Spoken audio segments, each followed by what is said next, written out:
Screen കാണുമല്ലോ അല്ലേ സാറേ? കാണാം സാറേ. ഓക്കെ. Good afternoon. ഇന്ന് നമ്മൾ ഡിസ്കസ് ചെയ്യുന്നത് ടി ടെസ്റ്റും അനോവയാണ്. നിങ്ങൾ ഇടയ്ക്ക് ടി ടെസ്റ്റ് ഒന്ന് കേട്ടായിരുന്നു. ഞാൻ ടി ടെസ്റ്റിലേക്ക് പോകുന്നതിന് മുമ്പായിട്ട് ടി ടെസ്റ്റിന്റെ ഒരു ടെസ്റ്റിങ്ങിന്റെ ഒരു ഇൻട്രൊഡക്ഷൻ ജസ്റ്റ് ഒന്ന് പറഞ്ഞിട്ട് പോവാം. ഇതിനകത്ത് ഒരുപക്ഷെ ടെസ്റ്റിങ് തിയറി പഠിക്കാത്തവരുണ്ടാകും, അതുകൊണ്ടാണ് മറ്റ് സബ്ജക്റ്റിലുള്ളവരുണ്ട്, അതുകൊണ്ടാണ് ഈ ടെസ്റ്റിംഗ് എന്താണെന്ന് പറഞ്ഞു പോകുന്നത്.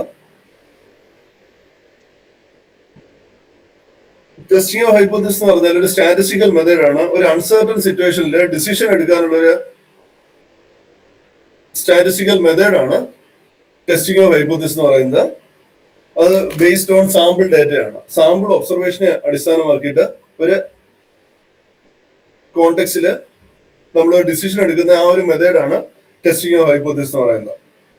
അതായത് സപ്പോസ് നമുക്കൊരു കോളേജ് വിദ്യാർത്ഥികളുടെ ആവറേജ് ഹൈറ്റ് ആണ് എനിക്ക് സ്റ്റഡി ചെയ്യേണ്ടത് വിചാരിക്കുക. അങ്ങനെയാണെങ്കിൽ ആ ആവറേജ് ഹൈറ്റ് സ്റ്റഡി ചെയ്യുന്നതിന് വേണ്ടിയിട്ട് എന്റെ പോപ്പുലേഷൻ എന്ന് പറയുന്നത് കേരള യൂണിവേഴ്സിറ്റി ആണെന്ന് വിചാരിക്കുക. അങ്ങനെയാണെങ്കിൽ കേരള യൂണിവേഴ്സിറ്റി കംപ്ലീറ്റ് എനിക്ക് സ്റ്റഡി ചെയ്യാൻ ഒരു മിനിമം സമയം കൊണ്ട് പറ്റില്ല. ആ ആവറേജ് ഹൈറ്റ് ആണ് എനിക്ക് മെഷർ ചെയ്യേണ്ടത്. ആ ആവറേജ് ഹൈറ്റിന് പകരം ആ കംപ്ലീറ്റ് ഡേറ്റ എടുക്കുന്നതിന് പകരം ഒന്നോ രണ്ടോ കോളേജിലെ ഡേറ്റ മാത്രം എടുത്തിട്ട് അവിടെ നമ്മള് ഈ ടെസ്റ്റിംഗ് നമ്മളുടെ ഒരു അസംഷൻ കൂടിയുണ്ട്. ഇവിടെ ഒരു ഹൈപ്പോത്തിസിസ് ഉണ്ട്. ആവറേജ് ഹൈറ്റ് സപ്പോസ് 140 to 160 ആണ് നമ്മളുടെ ഒരു അസംഷൻ ഉണ്ട്. ആ ഹൈപ്പോത്തിസിസ് നമ്മൾ ടെസ്റ്റ് ചെയ്യുന്നു ബേസ്ഡ് ഓൺ സാമ്പിൾ ഡാറ്റ. ആ ഒരു പ്രൊസീജിയറിനെയാണ് നമ്മൾ സ്റ്റാറ്റിസ്റ്റിക്കൽ ഹൈപ്പോത്തിസിസ് അഥവാ ടെസ്റ്റിംഗ് ഓഫ് ഹൈപ്പോത്തിസിസ് എന്ന് പറയുന്നത്.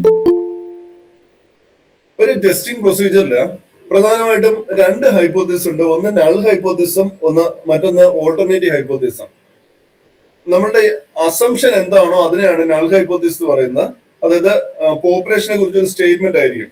മിക്കവാറും കേസുകളിൽ ഇത് ഒരു നോ എഫക്റ്റ് എന്നോ അങ്ങനെയുള്ള രീതിയിലായിരിക്കും. ഇപ്പോ സപ്പോസ് എനിക്ക് കമ്പയർ ചെയ്യേണ്ടത് രണ്ട് ഗ്രൂപ്പിന്റെ മീൻ സെയിം ആണെന്നാണ്. അങ്ങനെയാണെങ്കിൽ എന്റെ നൾ ഹൈപ്പോത്തിസിസ് എന്ന് പറഞ്ഞാല് the average of the two groups are same എന്നുള്ളതായിരിക്കും എന്റെ നൾ ഹൈപ്പോത്തിസിസ്. ഓൾട്ടർനേറ്റീവ് ആ ഒരു കോണ്ടെക്സ്റ്റിനനുസരിച്ച് വ്യത്യാസപ്പെടും. അതാണ് ഓൾട്ടർനേറ്റീവ് ഹൈപ്പോത്തിസിസ്. നൾ ഹൈപ്പോത്തിസിനെ നമ്മൾ നോർമലി H0 എന്നും ഓൾട്ടർനേറ്റീവിനെ H1 എന്നുമാണ് ഡിനോട്ട് ചെയ്യുന്നത്. ഇവിടെ നമുക്ക് ലെവൽ ഓഫ് സിഗ്നിഫിക്കൻസ് എന്ന് പറഞ്ഞൊരു ടേം ഉണ്ട്. ഇതിനെ ബേസ് ചെയ്തിട്ടാണ് നമ്മൾ ഡിസിഷൻ എടുക്കുന്നത്. ലെവൽ ഓഫ് സിഗ്നിഫിക്കൻസ് എന്ന് പറഞ്ഞാൽ ഒരു തിയററ്റിക്കൽ ടേമാണ്. Probability of rejecting the null hypothesis എന്നാണ് പറയുന്നത് വെൻ ഇറ്റ് ഈസ് ട്രൂ. ഈ ലെവൽ ഓഫ് സിഗ്നിഫിക്കൻസിനെ കുറിച്ച് മറ്റേരിയയിലുള്ള ഒരു തൽക്കാലം ആ ലെവൽ ഓഫ് സിഗ്നിഫിക്കൻസ് എന്ന് പറഞ്ഞ ഒരു പ്രീ അസൈൻഡ് വാല്യൂ ആണെന്ന് മനസ്സിലാക്കുക. ആ പ്രീ അസൈൻഡ് വാല്യൂ സാധാരണഗതിയിൽ നമ്മൾ എടുക്കുന്നത് 0.5 0.1 ആണ്. സോറി 0.05 0.01 ആണ്. നമുക്കിവിടെ ഒരു ടെസ്റ്റ് സ്റ്റാറ്റിസ്റ്റിക് ഉണ്ട്. നമ്മളൊരു തിയററ്റിക്കൽ സ്റ്റാറ്റിസ്റ്റിക്കൽ ഏരിയയിലല്ല പോകുന്നതെങ്കിൽ ടെസ്റ്റ് സ്റ്റാറ്റിസ്റ്റിക് എന്നുള്ള ജസ്റ്റ് ഒന്ന് മനസ്സിലാക്കുക. ഒരു ഫംഗ്ഷൻ ഓഫ് സാമ്പിൾ വാല്യൂസിനെയാണ് ടെസ്റ്റ് സ്റ്റാറ്റിസ്റ്റിക് എന്ന് പറയുന്നത്. നമ്മൾ പറഞ്ഞു ഒരു ടെസ്റ്റിംഗ് പ്രോബ്ലത്തില് ഒരു ടെസ്റ്റിംഗ് എന്ന് പറഞ്ഞാൽ നമുക്കറിയാം ഒരു കാര്യം ശരിയാണോ തെറ്റാണോ നമ്മൾ വെരിഫൈ ചെയ്യണം. അപ്പോൾ ഒരു ഡിസിഷൻ മേക്കിംഗ് ആണ് വരുന്നത്. ആ ഡിസിഷൻ മേക്കിംഗ് ചെയ്യാൻ വേണ്ടിയിട്ട് നമ്മൾ ലെവൽ ഓഫ് സിഗ്നിഫിക്കൻസ് നമ്മളുണ്ടാവും ആ കോണ്ടസ്റ്റില്. അവിടെ നമ്മൾ ഈ ലെവൽ ഓഫ് സിഗ്നിഫിക്കൻസിനെ ബേസ് ചെയ്തിട്ടാണ് നമ്മൾ ഇത് റിജക്ട് ചെയ്യണോ അക്സെപ്റ്റ് ചെയ്യണോ എന്ന് തീരുമാനിക്കുന്നത്.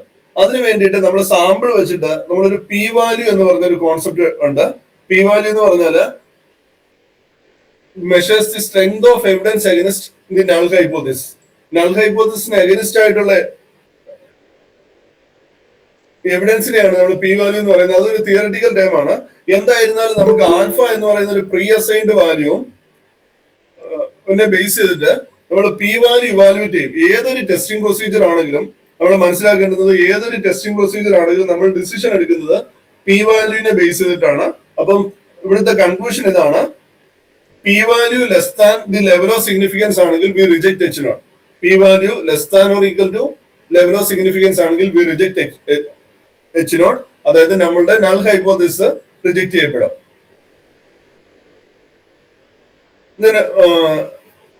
ഈ ഒരു ടെസ്റ്റിംഗ് പ്രൊസീജിയർ എന്താണെന്നുള്ളത് ഞാൻ ഒരു എക്സാമ്പിൾ വരുമ്പോൾ കുറച്ചുകൂടി ഡീറ്റെയിൽ ആയിട്ട് വരാം അതിലേക്ക്. എന്തായിരുന്നാലും നമ്മളുടെ ഇന്നത്തെ ക്ലാസ്സിൽ നമ്മൾ ഡിസ്കസ് ചെയ്യുന്ന പ്രധാനമായിട്ട് ഒരു 3 സംഗതികളാണ്. Paired T test, independent T test, one sample, one way ANOVA. ഈ 3 മെത്തേഡ്സ് ആണ് ഇന്നത്തെ ഇതിൽ ഡിസ്കസ് ചെയ്യുന്നത്. അതിൽ first method paired T test. Paired T test എന്ന് പറഞ്ഞാല് കേൾക്കാമല്ലോ അല്ലെ? ഓക്കെ. പെയർഡ് ടി ടെസ്റ്റ് എന്ന് പറഞ്ഞാൽ ഞാനൊരു എക്സാമ്പിൾ പറയാം. നമുക്ക് ഒരു ക്ലാസ്സിലെ കുട്ടികളുടെ മാർക്ക് പെർഫോമൻസ് ബെറ്റർ ആവുന്നുണ്ടോ എന്ന് അറിയാൻ വേണ്ടിയിട്ട് ഒരു ടെസ്റ്റ് പേപ്പർ നടത്തുകയാണ്. ആദ്യം ഒരു ടെസ്റ്റ് 1 നടത്തി, അതിനുശേഷം ഒരു ടെസ്റ്റ് 2 നടത്തി. ഒന്നുകൂടി പറയാം, നമ്മളൊരു ക്ലാസ്സിലെ കുട്ടികളുടെ പെർഫോമൻസ് അനലൈസ് ചെയ്യാൻ വേണ്ടിയിട്ട് ഒരു 2 ടെസ്റ്റ് ആണ് നടത്തുന്നത്, ടെസ്റ്റ് 1ഉം ടെസ്റ്റ് 2ഉം. അതിനുശേഷം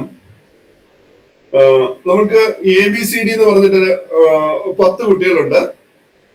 ആ 10 കുട്ടികളുടെ മാർക്ക് ആദ്യം എടുത്തു, ആദ്യത്തെ പരീക്ഷയുടെ മാർക്ക് എടുത്തു. അതേ ഓർഡറിൽ തന്നെ നമുക്ക് സെക്കൻഡ് എക്സാമിന്റെ മാർക്ക് എടുത്തു. അതായത് എന്ന് പറയുന്ന സ്റ്റുഡന്റിന്റെ ഫസ്റ്റ് എക്സാമിന്റെ മാർക്കും ഉണ്ട്, സെക്കൻഡ് എക്സാമിന്റെ മാർക്കും ഉണ്ട്. അതുപോലെ B എന്ന് പറയുന്ന സ്റ്റുഡന്റിന്റെ ഫസ്റ്റ് എക്സാമിന്റെ മാർക്കും ഉണ്ട്, സെക്കൻഡ് എക്സാമിന്റെ മാർക്കും ഉണ്ട്. അപ്പം അവിടെ നമുക്ക് കിട്ടുന്ന ഒരു പെയർ ഓഫ് ഒബ്സർവേഷൻ ആണ് അല്ലെ? അതേ സമയത്ത് ഇൻഡിപെൻഡന്റ് ടെസ്റ്റില് നമുക്ക് അങ്ങനെ അതേ ഓർഡറിൽ തന്നെ എടുക്കണം എന്ന് നിർബന്ധമില്ല. പിന്നെ മറ്റൊരു കാര്യം മനസ്സിലാക്കേണ്ടത്, ഒരു കോൺടെസ്റ്റില് ഈ 2 സാഹചര്യം അപ്ലൈ ചെയ്യാമെങ്കിൽ അവിടെ ഏറ്റവും ബെസ്റ്റ് സൊല്യൂഷൻ എന്ന് പറഞ്ഞാൽ പെയ്ഡ് ടി തന്നെയാണ്. ഇവിടെ ഞാൻ കൂടുതൽ തിയറിയിലേക്ക് പോകുന്നില്ല, എക്സാമ്പിൾ വഴി ഡിസ്കസ് ചെയ്ത് പോകാം.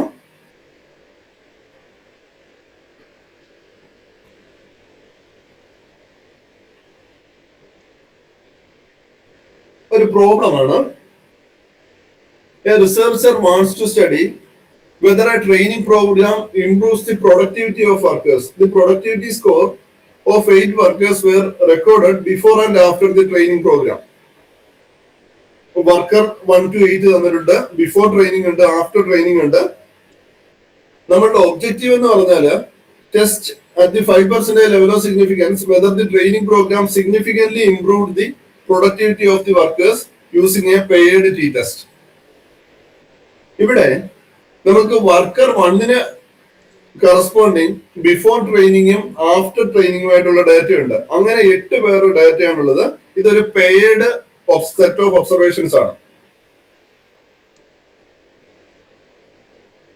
നമ്മള് ടെസ്റ്റിംഗ് പ്രോബ്ലത്തിലേക്കും എക്സലിലേക്കും ഒക്കെ പോകുന്നതിന് മുമ്പ് നമ്മൾ മനസ്സിലാക്കേണ്ടത് 1-2 സംഗതികള്.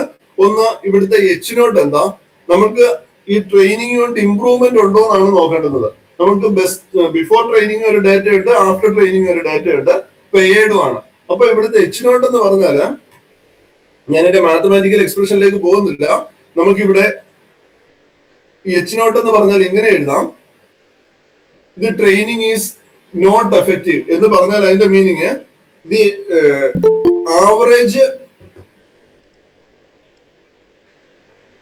Average performance before and after the training are same.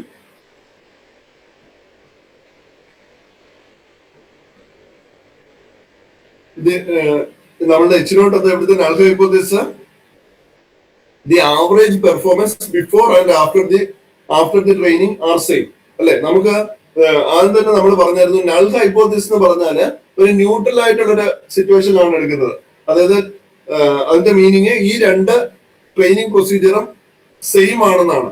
Same എന്ന് പറഞ്ഞാൽ ആവറേജ് പെർഫോമൻസ് സെയിം എന്ന് പറഞ്ഞാൽ അതിന്റെ മീനിങ് എന്താ, അവിടെ എഫക്ട് ഇല്ലെന്നാണ് അല്ലെ? അതുകൊണ്ട് തന്നെ അതിന്റെ ഈ ഓപ്പോസിറ്റ് സ്റ്റേറ്റ്മെന്റ് ആയിരിക്കും H1 വരുന്നത്. അതായത് നമുക്ക് എങ്ങനെ എഴുതാം, ട്രെയിനിങ് ഈസ് എഫക്റ്റീവ് അല്ലെങ്കിൽ the average performance are not same എന്ന് എഴുതാം. കൂടാതെ നമ്മൾ ടെസ്റ്റ് പ്രൊസീജിയറിലേക്ക് പോകുന്നതിന് മുമ്പ് ഒരു കാര്യം കൂടെ തീരുമാനിക്കണം. ലെവൽ ഓഫ് സിഗ്നിഫിക്കൻസ് അഥവാ ആൽഫ എന്ന് പറയുന്ന വാല്യൂ.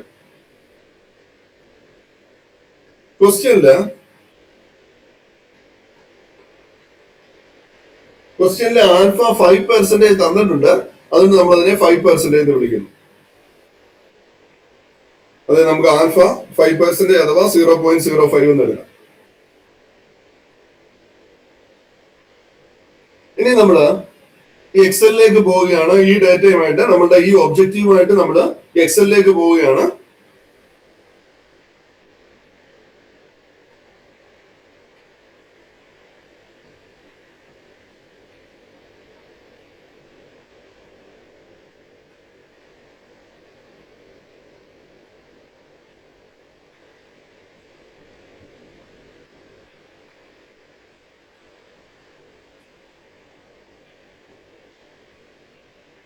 എക്സലില് ഡാറ്റ അനാലിസിസിനെ പറ്റിയ ഒരു ടൂളാണ് ഡാറ്റ അനാലിസിസ് എന്ന് പറഞ്ഞൊരു സംഗതിയുണ്ട്. മെയിൻ മെനുവിൽ വരുമ്പോ ഡാറ്റയിൽ വന്നിട്ട് ഡാറ്റ അനാലിസിസ് എന്ന് പറഞ്ഞൊരു ഐക്കൺ ഉണ്ട്. ഇവിടെ അല്ലെങ്കിൽ ഇത് നിങ്ങളുടെ അറിയിൽ കമ്പ്യൂട്ടറിൽ ഇല്ലെങ്കിൽ നമുക്ക് ഇത് ചെയ്യാൻ പറ്റുന്നത്, ആഡ് ചെയ്യാൻ പറ്റുന്നത് ഫയൽസിൽ പോവുക, ഓപ്ഷൻസിൽ വരിക. നിങ്ങൾക്ക് അവിടെ പല വേർഷനിൽ പല രീതിയിലായിരിക്കും. ആഡിൻസ് ഉണ്ടാകും. ആഡിൻസില് ഗോയിൽ പോവുക. അതിൽ പോയിട്ട് നമുക്ക് അനാലിസിസ് ടൂൾ പാക്ക് എന്ന് പറയുന്നത്, അനാലിസിസ് ടൂൾ പാക്ക് VBA എന്ന് പറയുന്നത് ഓക്കെ കൊടുത്താൽ മതിയാകും. അപ്പൊ നമുക്ക് ഒരുപക്ഷെ നിങ്ങളുടെ കമ്പ്യൂട്ടർ ഇല്ലെങ്കിൽ അങ്ങനെ നമുക്ക് ഈ ഡാറ്റ അനാലിസിസ് നമുക്ക് നമ്മളുടെ എക്സലിൽ ആഡ് ചെയ്യാൻ പറ്റും. ഡീഫോൾട്ട് ആയിട്ട് അത് കാണാൻ വഴിയില്ല, ഡാറ്റ അനാലിസിസ് കാണാൻ വഴിയില്ല. ഞാൻ സ്ഥിരം ഇത് ചെയ്യുന്നത് കൊണ്ടാണ് നമുക്ക് അങ്ങനെ ഇതിനകത്ത് ഡീഫോൾട്ട് ആയിട്ട് വന്നത്. ഒന്നുകൂടി പറയാം, ഈ ഡാറ്റ അനാലിസിസ് ടൂൾ ഉപയോഗിച്ചാണ് നമ്മൾ ഇവിടെ ചെയ്യുന്നത്. നമ്മൾ ഇനി അങ്ങോട്ട് പോകുന്ന അടുത്ത ടെസ്റ്റുകളെല്ലാം ഡാറ്റ അനാലിസിസ് തന്നെയാണ് ചെയ്യുന്നത്. ഒന്നുകൂടി ഡാറ്റ അനാലിസിസ് വരുന്നു. അവിടെ നമുക്ക് ഇങ്ങനെ കുറെ അധികം സ്റ്റാറ്റിസ്റ്റിക്കൽ ടൂൾസ് കാണാൻ പറ്റും. അവിടെ നമുക്ക് ഇങ്ങനെ ഒരു ഓപ്ഷൻ ഉണ്ട്, T test paired two sample for means. T test paired two sample for means okay കൊടുക്കുക. നമുക്കിപ്പോ ഇങ്ങനെ ഒരു വിൻഡോ കിട്ടും. ഇങ്ങനെ ഒരു വിൻഡോയില് വേരിയബിൾ 1 സെലക്ട് ചെയ്യുന്നു.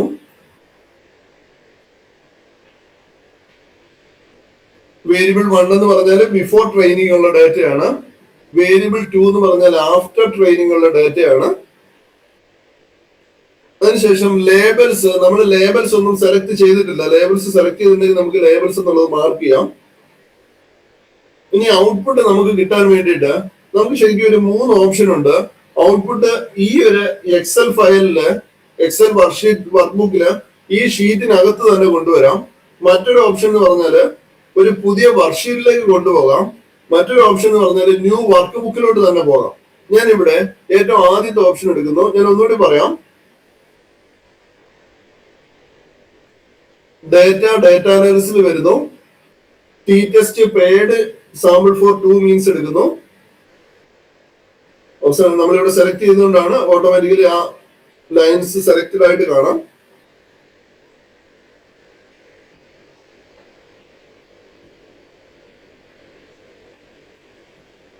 ലേബൽസ് നമ്മൾ എടുത്തിട്ടില്ല, അതുകൊണ്ട് ലേബൽസ് എടുക്കുന്നില്ല.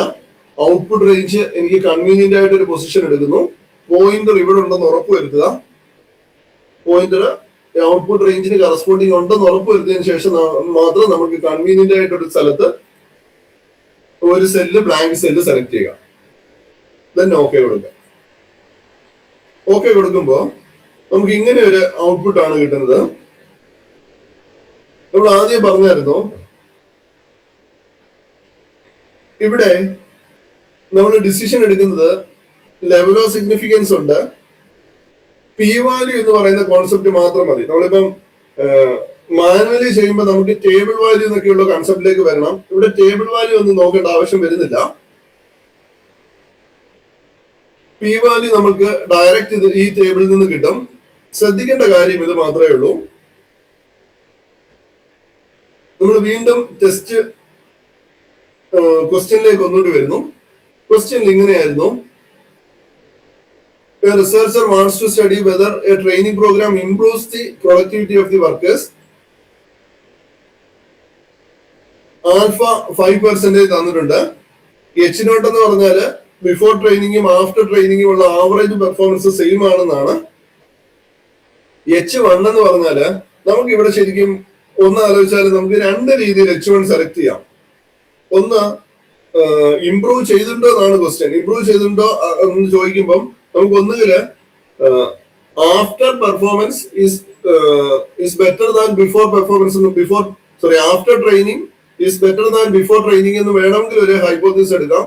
അല്ലെങ്കിൽ നമുക്ക് നോട്ട് സെയിം എന്ന് എടുക്കാം. ഞാൻ ഇവിടെ തൽക്കാലം നോട്ട് സെയിം എന്നാണ് എടുത്തേക്കുന്നത്. അത് ആദ്യ പ്രോബ്ലം ആയതുകൊണ്ട് നിങ്ങൾക്ക് ആ ഒരു മെത്തേഡ് മനസ്സിലാക്കാൻ വേണ്ടിയിട്ടുമാണ് ഞാൻ ഇവിടെ തൽക്കാലത്തേക്ക് നോട്ട് സെയിം തന്നെയാണ് എടുത്തു പോകുന്നത്. സപ്പോസ് ഒരു കാര്യം കൂടി മനസ്സിലാക്കേണ്ടത്, നമ്മൾ ഈ നോട്ട് സെയിം എന്നാണ് എടുക്കുന്നതെങ്കിൽ അതിനെ ടു സൈഡഡ് ടെസ്റ്റ് എന്നും, അല്ല ഒന്ന് ബെറ്റർ ആണ് എടുക്കുന്നതെങ്കിൽ ഒന്ന് ഗ്രേറ്റർ ദാൻ അല്ലെങ്കിൽ ലെസ് ദാൻ എന്നുള്ള രീതിയിലാണ് പോകുന്നതെങ്കിൽ അതിനെ വൺ സൈഡഡ് ടെസ്റ്റ് എന്നാണ് പറയുന്നത്. ടു സൈഡഡ് ടെസ്റ്റും വൺ സൈഡഡ് ടെസ്റ്റും.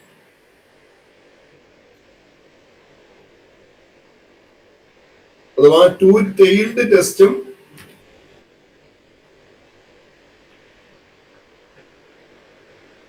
One tailed test. നമ്മൾ ഇവിടെ എടുത്തിരിക്കുന്നത് ടു ടെയിൽഡ് എന്നുള്ള രീതിയിൽ തന്നെയാണ്.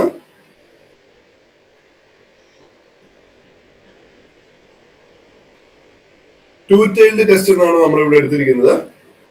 അതിന്റെ റീസൺ നമ്മൾ ഇവിടെ എടുത്തിരിക്കുന്നത് the average performance before and after training are not same. അപ്പൊ നമ്മൾ ആൽഫ എന്ന് പറഞ്ഞാൽ 0.05 എടുത്തു. നമുക്ക് എക്സലിൽ കിട്ടുന്ന ഔട്ട്പുട്ട് ഇതാണ്. നമ്മൾ ഈ വാല്യൂ ബാക്കി ഒന്നിനെ ബോധർ ചെയ്യേണ്ട ആവശ്യമില്ല. നമ്മൾ ഈ ടു ടൈൽഡ് ടെസ്റ്റ് ആയതുകൊണ്ട് ഈ probability of T less than or equal to T എന്ന് പറയുന്ന സംഗതി നോക്കുക. അവിടെ നമുക്ക് കിട്ടുന്ന ഈ വാല്യൂവിനെ മാത്രം കൺസിഡർ ചെയ്താൽ മതി. ഈ വാല്യൂ എന്താ വരുന്നത്? 1.4 e മൈനസ് 0.6 എന്ന് വരും. ഇതിന്റെ മീനിങ് എന്ന് പറഞ്ഞാല് 1.4 into e raise to minus 6 എന്നാണ്. ഒന്നുകൂടി പറയാം, ആ വാല്യൂന്റെ meaning 1.4 into e raise to minus 6 എന്നാണ്. ഈ ക്വാണ്ടിറ്റി എന്ന് പറഞ്ഞാല് നമുക്കറിയാം, ഇ എന്ന് പറഞ്ഞാല് ഇ റൈസ് ടു എക്സിന്റെ ആ ഇ ആണ്. അതായത് ഈ ക്വാണ്ടിറ്റി എന്ന് പറഞ്ഞാൽ ഇ റൈസ് ടു മൈനസ് ഒക്കെ വരുവാണെങ്കിൽ അത് അപ്രോക്സിമേറ്റ്ലി 0 തന്നെയാണ്. അപ്രോക്സിമേറ്റ്ലി ഈ ക്വാണ്ടിറ്റി എന്ന് പറഞ്ഞാൽ 0 തന്നെയാണ്. നമുക്ക് ഇവിടെ ശരിക്കും ടെസ്റ്റ് ചെയ്യേണ്ടത് ആൽഫ എന്ന് പറഞ്ഞാല് 0.05 കിട്ടി.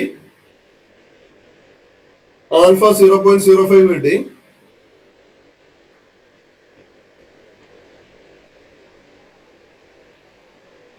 പി വാല്യൂ നമ്മൾ ഇവാലുവേറ്റ് ചെയ്തത് 0 എന്നാണ് കിട്ടിയത്. ആ minus e raise to minus ഉള്ള ക്വാണ്ടിറ്റിയെ ജസ്റ്റ് നോക്കേണ്ട ആവശ്യമില്ല, നമുക്ക് 0 തന്നെയാണ് വരുന്നത് അല്ലെ. അപ്പോ ഇവിടെ ആൽഫയും പി വാല്യൂയും കമ്പയർ ചെയ്യണം. ഇവിടെ നമ്മളുടെ കൺക്ലൂഷൻ എന്തായിരുന്നു? പി ലെസ് ദാൻ ആൽഫ ആണെങ്കിൽ P value less than alpha ആണെങ്കിൽ നമ്മൾ റിജക്ട് ചെയ്യും അല്ലെ. ഇവിടെ എന്താ വരുന്നത്? പി വാല്യൂ എന്ന് പറഞ്ഞാൽ 0യും ആൽഫ എന്ന് പറഞ്ഞാൽ 0.05ഉം. അപ്പം പി വാല്യൂ ലെസ് ദാൻ ആൽഫയാണ് അല്ലെ. So we reject H0. ഇവിടുത്തെ കൺക്ലൂഷൻ എന്താ? Reject H0. ഈ H0 റിജക്ട് ചെയ്യാന്ന് പറഞ്ഞാൽ എന്താ മീനിങ്? H0 റിജക്ട് ചെയ്യുന്ന പറഞ്ഞാൽ എന്താ meaning? The average performance before and after the training are same എന്നുള്ളതായിരുന്നു H0 റിജക്ട് ചെയ്യാന്ന് പറഞ്ഞാല് അതിന്റെ മീനിങ് അത് നോട്ട് സെയിം എന്നാണ്. എന്ന് പറഞ്ഞാൽ അതിന്റെ മീനിങ് ആവറേജ് പെർഫോമൻസ് വ്യത്യാസം വന്നിട്ടുണ്ട്. Average performance before and after training different ആണെന്നാണ്. സപ്പോസ് ഇവിടെ ഞാൻ കുറച്ചുകൂടി ക്ലിയർ ആയിട്ട് before training is greater than after training is greater than before training എന്ന് എടുക്കുകയാണെങ്കിൽ ഇവിടെ വൺ ടൈൽഡ് ടെസ്റ്റ് ആണ് എടുക്കുന്നതെങ്കിൽ എന്താ വരുന്നത്? വൺ ടൈൽഡ് ടെസ്റ്റ് ആണെങ്കിൽ പി വാല്യൂവിന് ആൽഫയ്ക്ക് വ്യത്യാസമൊന്നും വരുന്നില്ല. ആൽഫ 0.05 എന്ന് തന്നെ വരും. പി വാല്യൂ എന്ത് വരും?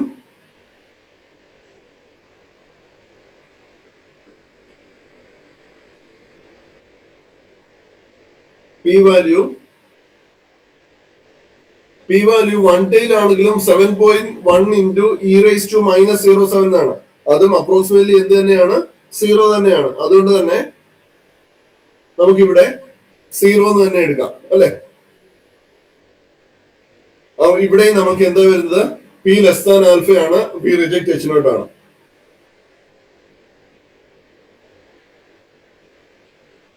അതായത് ഇവിടെ വൺ ടെയിലാണെങ്കിലും ടു ടെയിലാണെങ്കിലും കൺക്ലൂഷൻ റിസൾട്ട് ഒന്ന് തന്നെയാണ്. വി റിജക്ട് എച്ച് നോട്ട് തന്നെയാണ്. നമ്മളുടെ ക്വസ്റ്റ്യനില് ട്രെയിനിങ് ഇംപ്രൂവ് ചെയ്തിട്ടുണ്ടോ എന്നാണ് ചോദിച്ചിരിക്കുന്നത്. അപ്പൊ നമുക്ക് ഇവിടെ ഈ കോണ്ടെക്സ്റ്റിൽ കുറച്ചുകൂടി ബെറ്റർ ആയിട്ട് വരുന്നത് വൺ ടെയിലിന്റെ ടെസ്റ്റ് ആണ്. അതായത് ഈ കോണ്ടെക്സ്റ്റിൽ കുറച്ചുകൂടി ബെറ്റർ വൺ ടെയിലാണ്. അതായത് നമുക്ക് എച്ച് നോട്ട് എച്ച് വൺ ഇങ്ങനെ എഴുതാം. The training is not effective എന്ന് പറഞ്ഞാൽ എച്ച് നോട്ട് അത് തന്നെയാണ്. എച്ച് നോട്ട് എന്ന് പറഞ്ഞാൽ the average performance before and after the training are same. H one എന്ന് പറഞ്ഞാൽ ട്രെയിനിങ് ഈസ് എഫക്റ്റീവ് എന്ന് പറഞ്ഞാൽ കുറച്ചുകൂടി ക്ലിയർ ആയിട്ട് എങ്ങനെ എഴുതാം? The average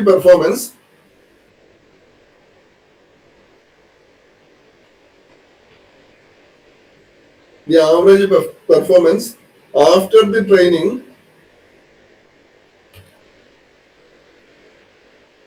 is greater than average performance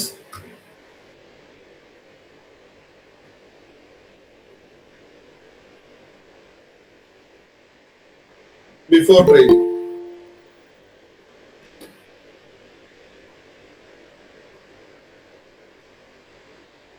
Clear ആണോ? ഇതാണ് പെയ്ഡ് സാമ്പിൾ ടെസ്റ്റ് എന്ന് പറയുന്നത്. പെയ്ഡ് സാമ്പിൾ ടെസ്റ്റ് എന്ന് പറഞ്ഞാൽ പെയ്ഡ് സെറ്റ് ഓഫ് ഒബ്സർവേഷൻസ് ആണ് തരുന്നത്. അത് വെച്ചിട്ട് നമ്മൾ എക്സലില് പെയ്ഡ് ടി ടെസ്റ്റ് എന്ന് പറയുന്ന ഓപ്ഷൻ എടുക്കുന്നു. നമുക്ക് വൺ ടൈൽഡ് ടെസ്റ്റ് ആണെങ്കിൽ ആ ഒരു കോൺടെസ്റ്റിലോട്ട് പോവാം, അല്ല ടു ടൈൽഡ് ടെസ്റ്റ് ആണെങ്കിൽ ആ ഒരു രീതിയിലേക്ക് പോകാം. ആൽഫ നമുക്ക് തന്നിട്ടുണ്ടാകും. പി വാല്യൂ മാത്രം ആ പെയ്ഡ് ടു സാമ്പിൾ ടെസ്റ്റിൽ നിന്ന് നമ്മൾ സെലക്ട് ചെയ്യുക. ഇനിയും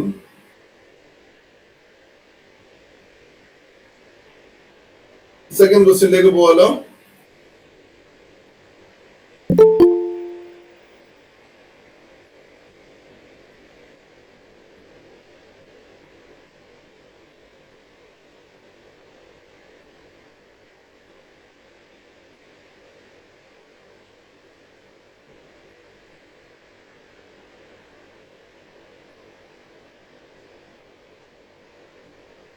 സെക്കൻഡ് ക്വസ്റ്റ്യൻ എന്ന് പറഞ്ഞാല് ഇൻഡിപെൻഡന്റ് സാമ്പിൾ ടെസ്റ്റ് ആണ്. അതായത് ഈ ക്വസ്റ്റ്യൻ തന്നിരിക്കുന്നത് a researcher want to compare the mean test scores of students taught by two different teaching methods, method A and method B, at a 5% level of significance, test whether there is a significant difference between mean score of students taught by method A and method B using an independent t-test. ഇവിടെ independent എന്ന് പറഞ്ഞാലും പറഞ്ഞില്ലേലും നമുക്ക് ഇവിടെ independent മാത്രമേ എടുക്കാൻ പറ്റുള്ളൂ. കാരണം എന്ന് പറഞ്ഞാല് മെത്തേഡ് എയില് ഈ 72 മാർക്ക് കിട്ടിയ ആളുടെ അതേ ആളുടെ തന്നെ മെത്തേഡ് ബിയുടെ മാർക്ക് ആണെന്ന് നമുക്ക് പറയാൻ പറ്റത്തില്ല. ഒന്ന് മെത്തേഡ് എയുടെ ഒരു ഗ്രൂപ്പ് ഓഫ് സെറ്റ് സ്റ്റുഡൻസിലുണ്ട്, മെത്തേഡ് ബി എന്ന് പറഞ്ഞാല് മറ്റൊരു ഗ്രൂപ്പ് ആളുകളിലാണ്, കുട്ടികളിലാണ്. അപ്പോ ഇവിടെ നമുക്ക് രണ്ട് സെറ്റ് ഒബ്സർവേഷൻസ് ആണ്. അതായത് ഈ രണ്ട് ഗ്രൂപ്പും ഇൻഡിപെൻഡന്റ് ആണ്. അപ്പൊ ഈ ഒരു കോണ്ടെക്സ്റ്റിലാണ് നമുക്ക് ഇവരുടെ ഈ രണ്ട് മെത്തേഡും സെയിം ആണോ എന്ന് നമുക്ക് ടെസ്റ്റ് ചെയ്യേണ്ടത്.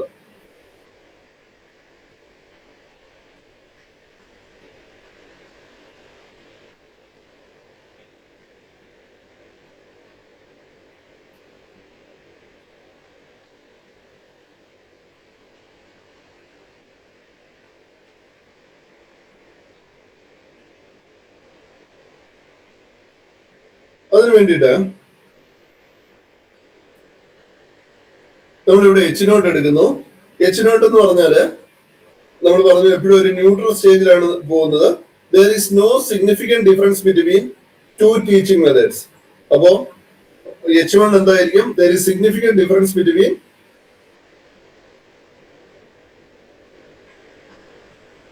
two teaching methods. അതായത് രണ്ടിന്റെയും ആവറേജ് സ്കോർ സെയിം ആണെന്നുള്ളതാണ് നമ്മളുടെ എച്ച് നോട്ട് എന്ന് പറഞ്ഞാല് നോ സിഗ്നിഫിക്കന്റ് ഡിഫറൻസ് അല്ലേ. ഇവിടെ H1 എന്ന് പറഞ്ഞാല് there is significant difference between two teaching methods.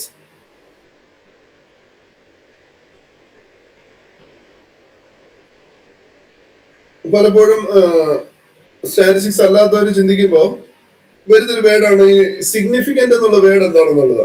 അല്ലെ, പലപ്പോഴും നമ്മൾ സിഗ്നിഫിക്കന്റ് എന്നുള്ള വേർഡ് പറഞ്ഞു പോകാറുണ്ട്. പക്ഷെ എന്താണ് സിഗ്നിഫിക്കന്റ് എന്ന് ചോദിച്ചാല്, നമ്മള് രണ്ട് ഗ്രൂപ്പിനെ കമ്പയർ ചെയ്യുമ്പോൾ നമ്മളിപ്പം ഒരു ചോദ്യം, ക്ലാസ്സിൽ ഒരാൾക്ക് 35 മാർക്കും മറ്റൊരാൾക്ക് 36 മാർക്കുമാണെന്ന് വിചാരിച്ചോളൂ. അപ്പൊ നമ്മൾ പറയുന്നത് എന്താ, അവർ തമ്മിൽ 1 മാർക്കിന്റെ വ്യത്യാസമേ ഉള്ളൂ, അല്ലെ.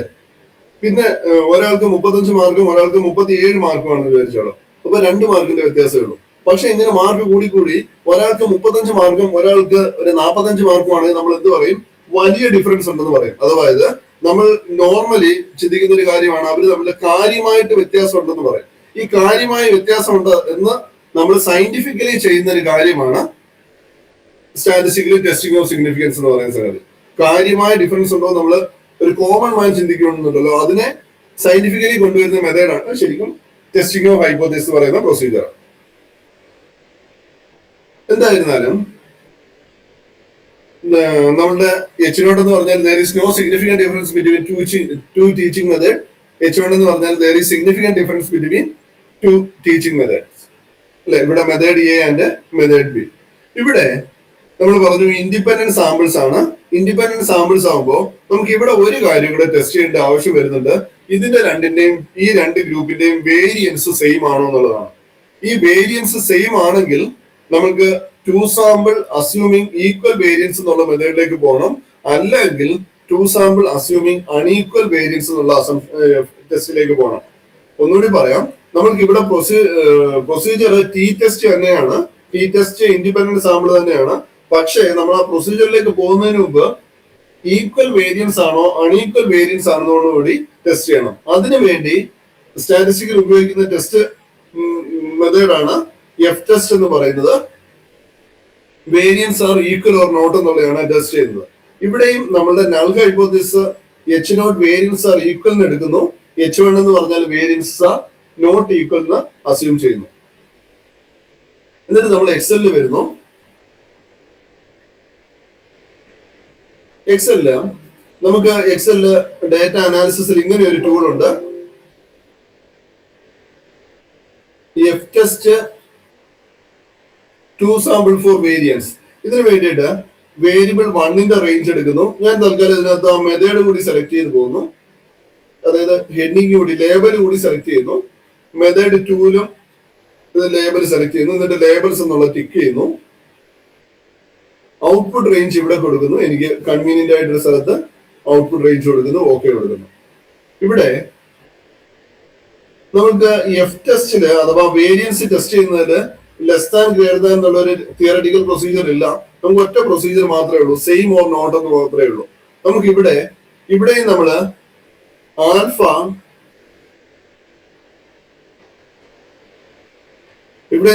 ആൽഫ 0.05 എടുക്കുന്നു. ആൽഫ ഈക്വൽ ടു 0.05 എന്ന് എടുക്കുന്നു. നമുക്കിവിടെ പി വാല്യൂ കിട്ടുന്നത് 0.325 ആണ്. 0.325 ആണ്.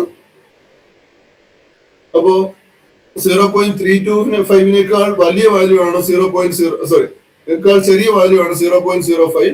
അതായത് P value is greater than the level of significance ആണ്. therefore we fails to reject H0. fails to reject ആയതുകൊണ്ട്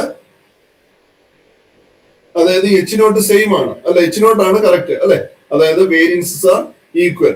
അതുകൊണ്ട് തന്നെ നമ്മൾ ഏത് ടെസ്റ്റ് പ്രൊസീജിയറിലേക്ക് പോകുന്നു എന്ന് പറഞ്ഞാല് T test two sample assuming equal variance. T test two sample assuming equal variance. ഒന്നുകൂടി പറയാം, നമ്മളുടെ ഈ ക്വസ്റ്റ്യന്റെ ഒബ്ജക്റ്റീവ് ടി ടെസ്റ്റ് തന്നെയാണ്. ക്വസ്റ്റ്യന്റെ ഒബ്ജക്റ്റീവ് ടി ടെസ്റ്റ് തന്നെയാണ്.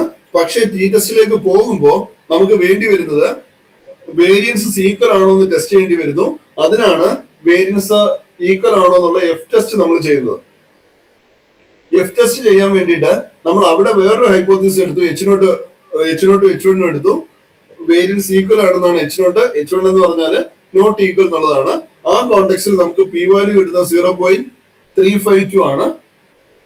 Here P value is greater than 0.05. therefore we fails to reject H0. അതുകൊണ്ട് തന്നെ variance equal ആണ്. Variance equal ആയതുകൊണ്ട് നമ്മൾ ടി ടെസ്റ്റ് തന്നെയാണ് T test two sample assuming equal വേരിയൻസിലേക്ക് നമ്മൾ പോകുന്നു.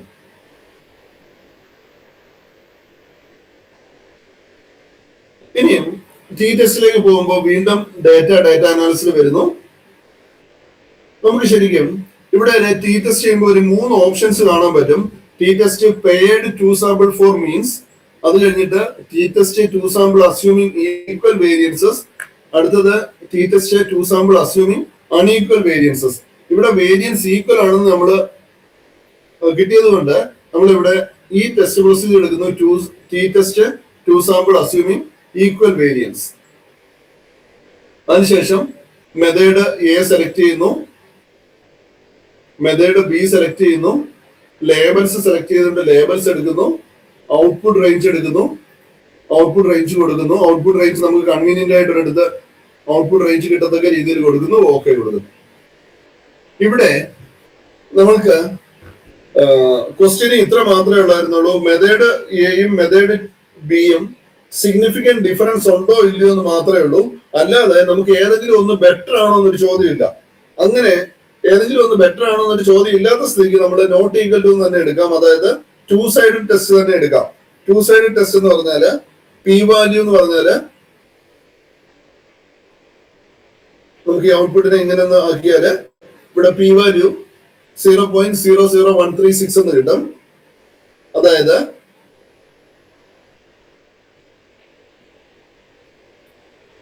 ഇവിടെ ആൽഫ നേരത്തെ തൊട്ട് തന്നെ 0.05 ആണ്. പി വാല്യൂ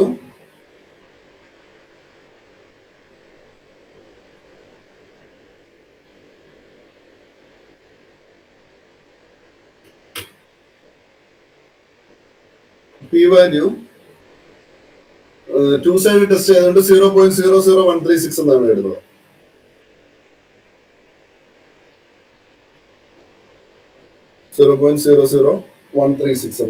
അത് ലെസ് ദാൻ 0.05 ആണ്. 0.05 ചെറുതാണ്. Therefore, P less than alpha ആണെങ്കിൽ നമ്മുടെ കൺക്ലൂഷൻ എന്താ? We reject H naught. We reject H naught. We reject H naught. We reject H naught എന്ന് പറഞ്ഞാൽ എന്താ മീനിങ്? ഇവിടുത്തെ നമ്മളുടെ hypothesis there is no significant difference between the two teaching method എന്നാണ് അല്ലെ. അതായത് എച്ച് നോട്ട് റിജക്ട് ചെയ്തു എന്ന് പറഞ്ഞാൽ നമുക്ക് ട്രൂ എന്താ? H1 ട്രൂ ആണ് അല്ലെ. അതായത് there is significant difference between the two teaching method. There is significant difference between the two teaching method. നമ്മൾ എപ്പോഴും കൺക്ലൂഷൻ സ്റ്റാറ്റിസ്റ്റിക്സിൽ കൺക്ലൂഷൻ പറയുമ്പോൾ ഇങ്ങനെ തന്നെ ഓർക്കുക.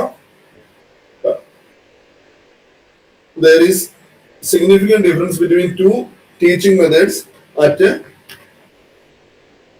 5% level of significance.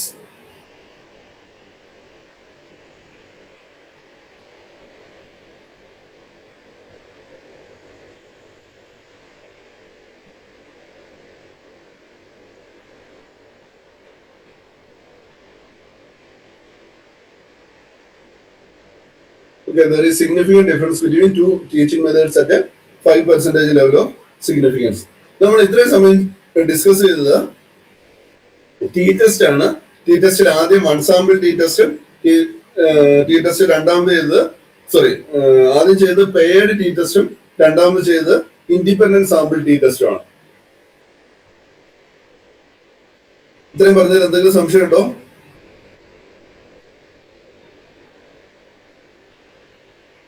No, sir. Okay.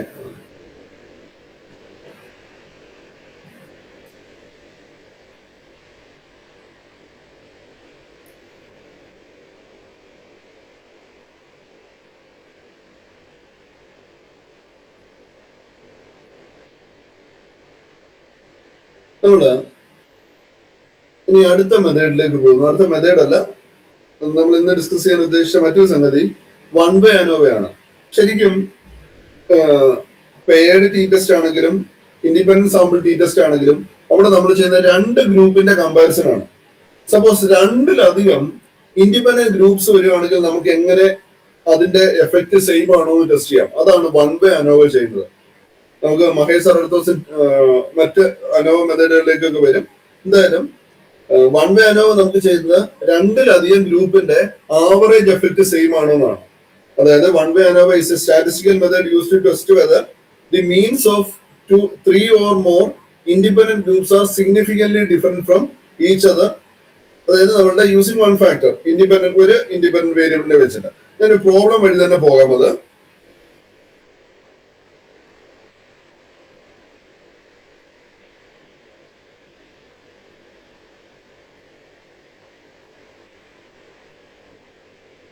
Question ഇതാണ്.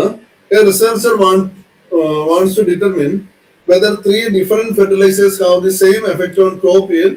The yields in kg per plot obtained using the 3 fertilizers are given below. ഈ 3 fertilisers തമ്മിലുള്ള difference ഉണ്ടോ എന്നുള്ളതാണ് നമുക്ക് ടെസ്റ്റ് ചെയ്യേണ്ടത്.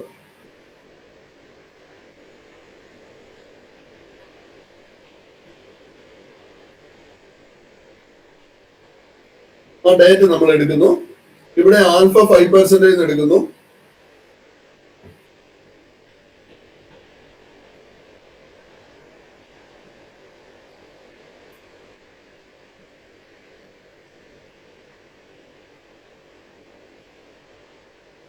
ഫെർട്ടിലൈസർ എ ഉണ്ട്, ഫെർട്ടിലൈസർ ബി ഉണ്ട്, ഫെർട്ടിലൈസർ സി ഉണ്ട്.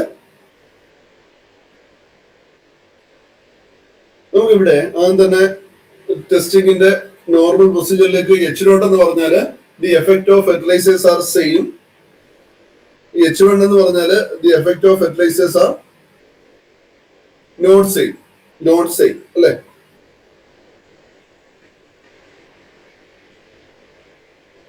ഇതിന് ഇക്വലന്റ് ആയിട്ടുള്ള സ്റ്റേറ്റ്മെന്റ് ആണ്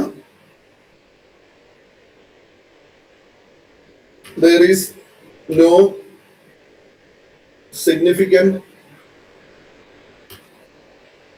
difference between the average effect of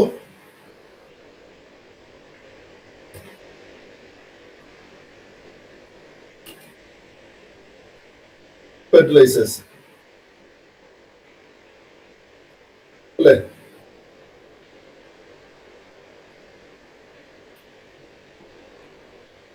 അതിന് കറസ്പോണ്ടിങ് H1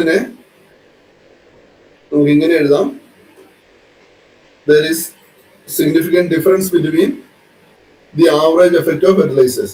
നമുക്ക് ശരിക്കും അപ്ലൈഡ് ഫീൽഡുകളിലൊക്കെ ഹൈപ്പോത്തിസിസ് എഴുതുമ്പോൾ അവര് നമ്മൾ തിയററ്റിക്കൽ ടേംസിൽ എഴുതാറില്ല, അവർ ഇങ്ങനെ തന്നെ എഴുതാറുള്ളൂ. There is no significant difference എന്നുള്ള ടേം തന്നെ ഉപയോഗിക്കാറുള്ളൂ. നമുക്ക് വേണമെങ്കിൽ അങ്ങനെ എഴുതി ശീലിക്കുകയും ചെയ്യാം. പ്യൂർ മാത്തമാറ്റിക്സുകാരോ അല്ലെങ്കിൽ മാത്തമാറ്റിക്സ് സ്റ്റാറ്റിസ്റ്റിക്സ് ബാക്ക്ഗ്രൗണ്ട് തിയററ്റിക്കലി പഠിക്കുന്നവർ മാത്രം മറ്റൊരു രീതിയിൽ പോയാൽ മതി, അല്ലെങ്കിൽ നമുക്ക് ഈ ഒരു രീതിയിൽ തന്നെ എഴുതിയാൽ മതിയാകും. ഓക്കെ, എന്തായാലും ഇതാണ് ഹൈപ്പോത്തിസിസ്. ക്വസ്റ്റ്യനിൽ ആൽഫ തന്നിട്ടുണ്ടായിരുന്നു. ആൽഫ 0.05 എന്ന് എടുക്കുന്നു. ഇനിയും ഈ ഡേറ്റ നമ്മൾ എക്സലിലേക്ക് കൊണ്ടുവന്നായിരുന്നു. ഡേറ്റ എക്സലിൽ എത്തിക്കഴിഞ്ഞാൽ നമ്മൾ വീണ്ടും ഡേറ്റ അനാലിസിസിലേക്ക് പോകും. ഡേറ്റ അനാലിസിസില് അനോവ രണ്ട് കാര്യങ്ങൾ, അനോവയുടെ 3 ടേംസ് ഉണ്ട്. അനോവ സിംഗിൾ ഫാക്ടർ ഉണ്ട്, അനോവ 2 ഫാക്ടർ വിത്ത് റെപ്ലിക്കേഷൻ ഉണ്ട്, അനോവ 2 ഫാക്ടർ വിത്തൗട്ട് റെപ്ലിക്കേഷൻ ഉണ്ട്. നമ്മൾക്ക് ഈ കേസിൽ ഒരൊറ്റ ഫാക്ടർ മാത്രമേ ഉള്ളൂ, ഫെർട്ടിലൈസർ എന്ന് പറയുന്ന ഒറ്റ ഫാക്ടർ മാത്രമേ ഉള്ളൂ. അത് 3 ടൈപ്പ് തന്നേക്കാണ്. അപ്പൊ നമുക്ക് ഇവിടെ വേണ്ടുന്നത് അനോവ സിംഗിൾ ഫാക്ടർ എന്നുള്ള ഓപ്ഷൻ ആണ്. അനോവ സിംഗിൾ ഫാക്ടർ എന്നുള്ള ഓപ്ഷൻ ഓക്കെ കൊടുക്കുന്നു. എന്നിട്ട് നമ്മളുടെ ഇൻപുട്ട് ഡേറ്റ കംപ്ലീറ്റ് സെലക്ട് ചെയ്യുന്നു. ഇൻപുട്ട് ഡേറ്റ സെലക്ട് ചെയ്തു. ഇവിടെ നമ്മൾ ഓർക്കേണ്ട ഒരു കാര്യം, നമ്മളുടെ ഡേറ്റ തന്നേക്കുന്ന കോളമായിട്ടാണ്. സപ്പോസ് റോ ആയിട്ടാണ് തന്നേക്കുന്നെങ്കിൽ ഈ റോസ് എന്നുള്ളത് മാർക്ക് ചെയ്യണം. ഡേറ്റ കോളംസ് തന്നേക്കുന്നതുകൊണ്ട് ഞാൻ കോളം എന്നുള്ളതാണ് സെലക്ട് ചെയ്യുന്നത്. ഇവിടെ നമ്മൾ ഓർക്കേണ്ടുന്ന കാര്യം, ഈ കോളത്തില് 3 കോളത്തില് ഫസ്റ്റ് റോ, അതായത് റോ 1 എന്ന് പറഞ്ഞാൽ എന്താ, ലേബൽസ് ആണ്. ആ ലേബൽസ് നമ്മൾ ഓൾറെഡി സെലക്ട് ചെയ്തായിരുന്നു. ഞാൻ ഒന്നുകൂടി വരാം അതിലേക്ക്. അനോവ സിംഗിൾ ഫാക്ടർ എടുക്കുന്നു. എന്നിട്ട് ഞാൻ ഡേറ്റ ഈ ഹെഡിങ് ഉൾപ്പെടെയാണ് സെലക്ട് ചെയ്തത്. ഡേറ്റ ഹെഡിങ് ഉൾപ്പെടെയാണ് സെലക്ട് ചെയ്തത്. അത് കോളമായിട്ടാണ് നമ്മൾ ഡേറ്റ എൻട്രി ചെയ്തേക്കുന്നത്. ഒരാൾക്ക് വേണമെങ്കിൽ റോ ആയിട്ട് എൻട്രി ചെയ്യണമെങ്കിൽ ചെയ്യാം. അതില് ആ കോളത്തില് ഫസ്റ്റ് റോ എന്ന് പറഞ്ഞാൽ ഹെഡിങ് ആണ്, അഥവാ ലേബൽസ് ആണ്. അതുകൊണ്ട് ഈ ലേബൽസ് ടിക്ക് ചെയ്യുന്നു. ഇനിയും നേരത്തെ പറഞ്ഞതുപോലെ തന്നെ ഔട്ട്പുട്ട് റേഞ്ച് ഔട്ട്പുട്ട് 3 ഓപ്ഷൻ ഉണ്ട്. ഒന്നുകിൽ ഇതിനുള്ളിൽ തന്നെ കൊടുക്കാം, ഈ ഷീറ്റിനുള്ളിൽ തന്നെ കൊടുക്കാം, അല്ലെങ്കിൽ ന്യൂ വർക്ക്ഷീറ്റ് എടുക്കാം, അല്ലെങ്കിൽ ന്യൂ വർക്ക് ബുക്ക് എടുക്കാം. ഞാനിപ്പോ നമ്മളുടെ ഇപ്പൊ കൺവീനിയൻസിന് വേണ്ടിയിട്ട് ഈ ഒരു ഷീറ്റ് തന്നെ എടുക്കുന്നു. പക്ഷെ ഒരു കാര്യം ഉറപ്പുവരുത്തുക, ഈ പോയിന്റർ ഇവിടെ ഉണ്ടെന്ന് ഉറപ്പുവരുത്തുന്നുണ്ട്. ഞാനൊരു കൺവീനിയന്റ് ആയിട്ട് ഒരു പൊസിഷൻ എടുക്കുന്നു, എന്നിട്ട് ഓക്കെ കൊടുക്കുന്നു. ഓക്കെ കൊടുക്കുമ്പോ നമുക്ക് ഇങ്ങനെ ഒരു 2 ടേബിൾസ് ആയിട്ട്, ഒരു ടേബിൾ എന്ന് പറഞ്ഞാൽ സമ്മറിയും, രണ്ടാമത്തെ ടേബിൾ എന്ന് പറഞ്ഞാല് അനോവ ടേബിൾ എന്നാണ് അതിനെ പറയുന്നത്. സമ്മറിയും അനോവ ടേബിളും. സമ്മറി എന്ന് പറഞ്ഞാൽ ഫെർട്ടിലൈസർ എയിൽ കൗണ്ട് 5 ഒബ്സർവേഷൻ ഉണ്ടായിരുന്നു. അതിനകത്ത് സമ്മ, ആവറേജ്, വേരിയൻസ് ഒക്കെ തന്നിട്ടുണ്ട്. ഫെർട്ടിലൈസർ ബിയും സിയും അതുപോലെ തന്നിട്ടുണ്ട്. അനോവയില് ഇങ്ങനെ ഒരു വലിയ അനോവ കിട്ടും. ഇതിനകത്ത് ജസ്റ്റ് ഞാനത് വായിക്കാം. സോഴ്സ് ഓഫ് വേരിയേഷൻ SS എന്ന് പറഞ്ഞാല് സമ്മോ സ്ക്വയേഴ്സ് എന്നാണ്. DF എന്ന് പറഞ്ഞാൽ ഡിഗ്രീസ് ഓഫ് ഫ്രീഡം ആണ്. MS എന്ന് പറഞ്ഞാൽ മീൻ സമ്മോ സ്ക്വയേഴ്സ് ആണ്. F എന്ന് പറഞ്ഞാൽ നമ്മൾ ഇത് തിയററ്റിക്കലി ഇവാലുവേറ്റ് ചെയ്യുന്ന F റേഷ്യോ ആണ്. അത് കഴിഞ്ഞ് നമ്മൾ സ്ഥിരം പറയുന്ന P വാല്യൂ, അതിനുശേഷം F ക്രിട്ടിക്. F ക്രിട്ടിക് എന്ന് പറയുന്നതും F എന്ന് പറയുന്നത്, F ആണ് ഈ ഡേറ്റ ഉപയോഗിച്ച് നമ്മൾ കാൽക്കുലേറ്റ് ചെയ്യുന്നത്. F ക്രിട്ടിക് അതിന് കറസ്പോണ്ടിങ് ടേബിൾ വാല്യൂ ആണ്. നമുക്ക് ഡിസിഷൻ എടുക്കുന്ന 2 രീതിയിൽ ഡിസിഷൻ എടുക്കാം. നേരത്തെ പറഞ്ഞ കണക്ക് ഒന്നുകിൽ ടേബിൾ വാല്യൂ ഉപയോഗിക്കാം, P വാല്യൂ ഉപയോഗിക്കാം. നമ്മൾ എപ്പോഴും നമുക്ക് കൺവീനിയൻസ് ആയിട്ട് വരുന്നത് P വാല്യൂ തന്നെയാണ്. അത് അങ്ങനെ പറയാൻ കാരണം, നമുക്ക് ടേബിൾ വാല്യൂ ഉപയോഗിക്കണമെങ്കിൽ ഓരോ കോണ്ടെക്സ്റ്റിലെയും തിയറി കുറച്ചുകൂടി ഒന്ന് അറിഞ്ഞിരിക്കണം. ആ തിയറിയിൽ ഏത് രീതിയിലാണ് കൺക്ലൂഷൻ എടുക്കുന്നത്. എല്ലാത്തിനും ഒരേ മെത്തേഡ് അല്ല. നമ്മളിപ്പോ മുൻപ് പറഞ്ഞ ടെസ്റ്റ് പ്രൊസീജിയറിൽ ടേബിൾ വാല്യൂ വെച്ചിട്ടുള്ള കൺക്ലൂഷൻ അല്ല അനോവയിൽ എടുക്കുന്നത്. പക്ഷേ P വാല്യൂ വെച്ച് കൺക്ലൂഷൻ എടുക്കുകയാണെങ്കിൽ അത് ഏത് ടെസ്റ്റ് പ്രൊസീജിയർ ആണെങ്കിലും സെയിം കണ്ടീഷൻ തന്നെയാണ്. P ലെസ് ദാൻ ആൽഫ ആണെങ്കിൽ B reject H0, P less than alpha ആണെങ്കിൽ ബി റിജക്ട് H0. അതായത് ഏത് ടെസ്റ്റ് പ്രൊസീജിയർ ആണെങ്കിലും കണ്ടീഷൻ ഒന്ന് തന്നെയുള്ളൂ. അതുകൊണ്ട് തന്നെ അപ്ലൈഡ് ഫീൽഡിലുള്ളവർ എപ്പോഴും നമുക്ക് കൺവീനിയന്റ് ആയിട്ടുള്ളത് P വാല്യൂ വെച്ച് തന്നെ കൺക്ലൂഷൻ എടുക്കുന്നതാണ്. അതുകൊണ്ട് തന്നെയാണ് ഞാൻ P വാല്യൂ വെച്ച് മാത്രം പറഞ്ഞു പോകുന്നത്. ഇവിടെ നമുക്ക് P വാല്യൂ നേരത്തെ പറഞ്ഞ കണക്ക് 7.4 into e⁻⁻6 എന്നാണ് പറയുന്നത്. അതായത് എന്താ കിട്ടുന്നത്? അപ്രോക്സിമേറ്റ്ലി 0 തന്നെയാണ്, അല്ലെ? അതായത്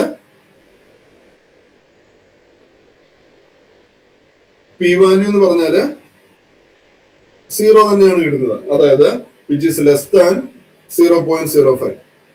P ലെസ് ദാൻ ആൽഫ ആണെങ്കിൽ we reject H0.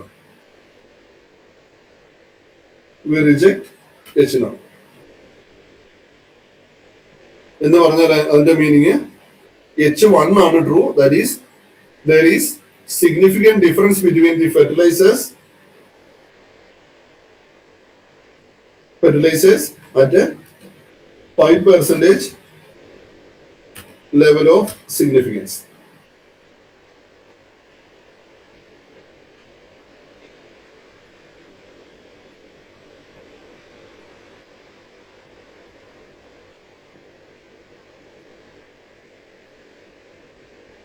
Very significant difference between the average effect of fertilizers at a 5% level of significance.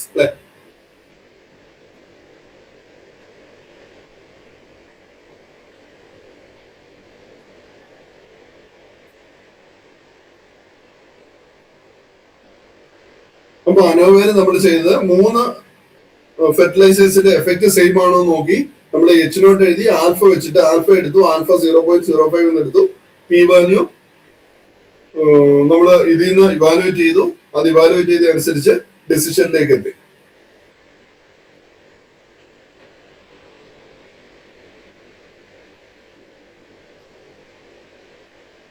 നമുക്ക് ഒരു ക്വസ്റ്റ്യനോട് ഒന്ന് വർക്ക്ഔട്ട് ചെയ്യാം.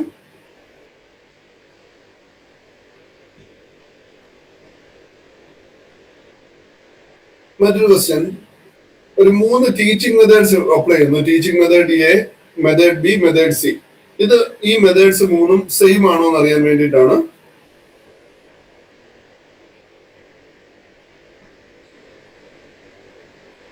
ഡേറ്റ എടുക്കുന്നു. ഇവിടെ H0 എന്തായിരിക്കും?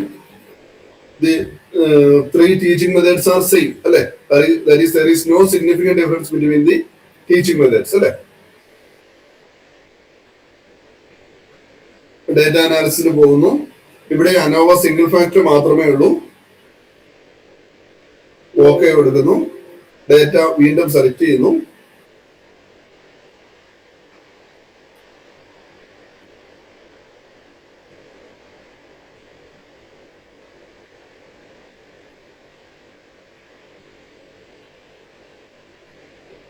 ഓക്കെ കൊടുക്കുന്നു. ഡേറ്റ സെലക്ട് ചെയ്യുന്നു. കോളംസ് ആയിട്ട് തന്നെയാണ് എടുത്തത്. ലേബൽസ് ഉണ്ട്. ഔട്ട്പുട്ട് റേഞ്ച് കൊടുക്കുന്നു കൺവീനിയന്റ് ആയിട്ട്. ഓക്കെ കൊടുക്കുന്നു. ഇവിടെ നമുക്ക് പി വാല്യൂ എന്ന് പറഞ്ഞാൽ വളരെ ചെറിയ വാല്യൂ ആണ് കിട്ടുന്നത്. അതുകൊണ്ട് തന്നെ അതിന്റെ 0 എന്ന് തന്നെ എടുക്കാം. ഇങ്ങനെ നമുക്ക് കൺക്ലൂഷനിലെത്താം.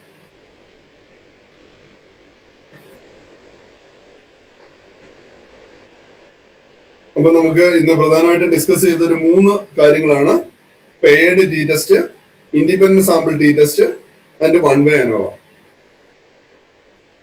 ഇത് നമ്മൾ അപ്ലൈ ചെയ്യുന്നത് ആദ്യത്തെ 2 ടെസ്റ്റ് പ്രൊസീജിയറിന്റെയും, ആദ്യത്തെ പെയ്ഡ് ടി ടെസ്റ്റ് ആണെങ്കിലും ഇൻഡിപെൻഡന്റ് സാമ്പിൾ ടി ടെസ്റ്റ് ആണെങ്കിലും H0 എന്ന് പറഞ്ഞാൽ 2 ഗ്രൂപ്പിന്റെയും H0 H1 സെയിം ആണ് 2 കോൺടെസ്റ്റിലും. പക്ഷെ അവിടെ വ്യത്യാസം വരുന്നത് ഒരിടത്ത് പെയ്ഡ് ഒബ്സർവേഷൻസും ഒരിടത്ത് ഇൻഡിപെൻഡന്റ് ഒബ്സർവേഷൻസും ആണ്. ഇനി വൺ സാമ്പിൾ അനോവ വരുന്ന കോണ്ടെക്സ്റ്റ് എന്ന് പറഞ്ഞാൽ ഇൻഡിപെൻഡന്റ് സാമ്പിളിന്റെ ശരിക്കും എക്സ്റ്റൻഷൻ ആണ്. 2-ലധികം ഇൻഡിപെൻഡന്റ് ഗ്രൂപ്പ്സ് വരുവാണെങ്കിൽ അത് സിഗ്നിഫിക്കന്റ് ഡിഫറൻസ് ഉണ്ടോ എന്നുള്ളതാണ്. ഇവിടെ നമ്മൾ ഈ എക്സലിൽ നമ്മൾ അപ്ലൈ ചെയ്തത്, എക്സലില് മെയിൻ മെനുവില് ഡേറ്റയിൽ വരുമ്പം ഡേറ്റ അനാലിസിസ് എന്ന് പറയുന്ന ടൂളാണ്. ഡേറ്റ അനാലിസിസ് ടൂൾ നിങ്ങളുടെ കമ്പ്യൂട്ടറിലേക്ക് നമുക്ക് ഫയലിൽ പോയിട്ട് ഓപ്ഷൻസിൽ പോയിട്ട് നമുക്ക് ഡേറ്റ അനാലിസിസ് ടൂൾ വെച്ചിട്ട് ചെയ്യാവുന്നതാണ്. ഓക്കെ, ഇത്രയും പറഞ്ഞതിൽ എന്തെങ്കിലും സംശയം ഉണ്ടോ?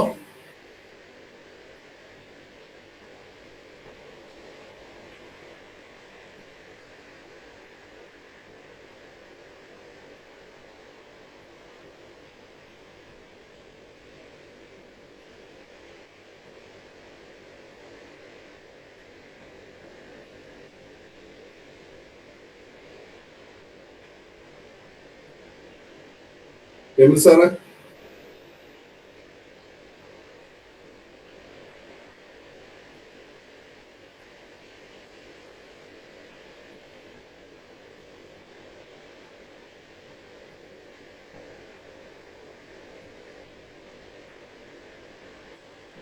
ഇനി അടുത്ത ദിവസം നിങ്ങൾക്ക് വരുന്നത് 2-വേ അനോവയാണ്. 2-വേ അനോവ എന്ന് പറഞ്ഞാൽ ഇതിന്റെ എക്സ്റ്റൻഷൻ ആണ്. അത് ഇത് അപ്ലൈ ചെയ്യുന്നത് അനോവ 2 ഫാക്ടർ. ആദ്യം നമ്മൾ ചെയ്യുന്നത് മിക്കവാറും 2 ഫാക്ടർ വിത്തൗട്ട് റെപ്ലിക്കേഷൻ ആയിരിക്കും. അതിനുശേഷമാണ് വിത്ത് റെപ്ലിക്കേഷൻ വരുന്നത്.